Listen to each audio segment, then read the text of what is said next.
जी शुक्रिया चेतन हमारे साथ जुड़ने के लिए and viewers this is of course big breaking news that we are sharing with you at this point the husband in question his bail plea is now rejected and now moving forward.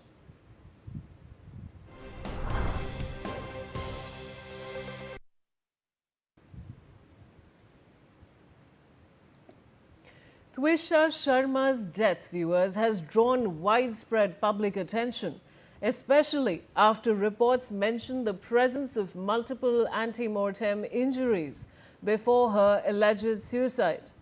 The 33-year-old marketing professional and former beauty queen was found hanging at her marital home in Bhopal last week. Hello and welcome. You're watching Deep Dive. I'm Vaishali Kohli.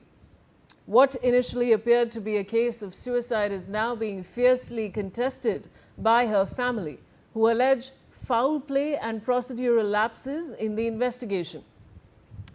The post-mortem report, viewers, listed the cause of death as antemortem hanging by ligature, while also noting multiple antemortem injuries.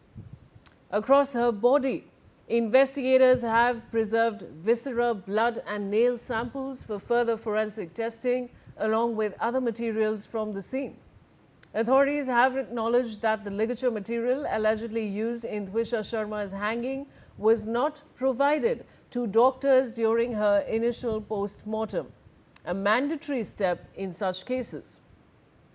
This omission meant experts could not compare the neck injury marks with the suspected object, raising questions over procedural integrity.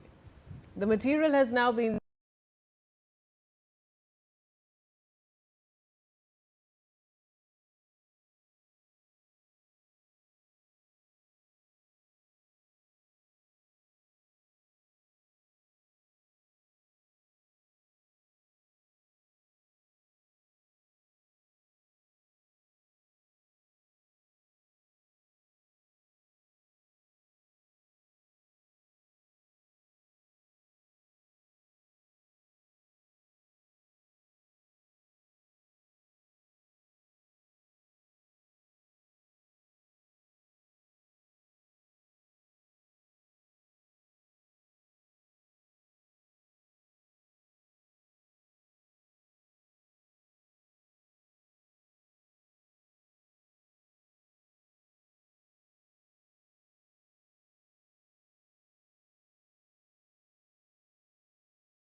on inspection, what visual inspection, what they see. Then they also take tissue for microscopic examination. Then certain biochemical tests can be carried out to estimate the time frame in which the injury has occurred.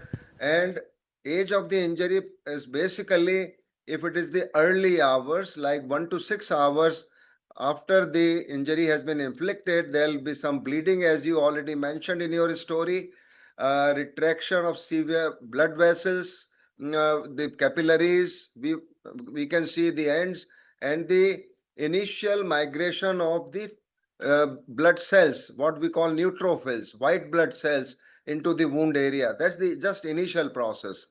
In 12 to 24 hours, there is an inflammatory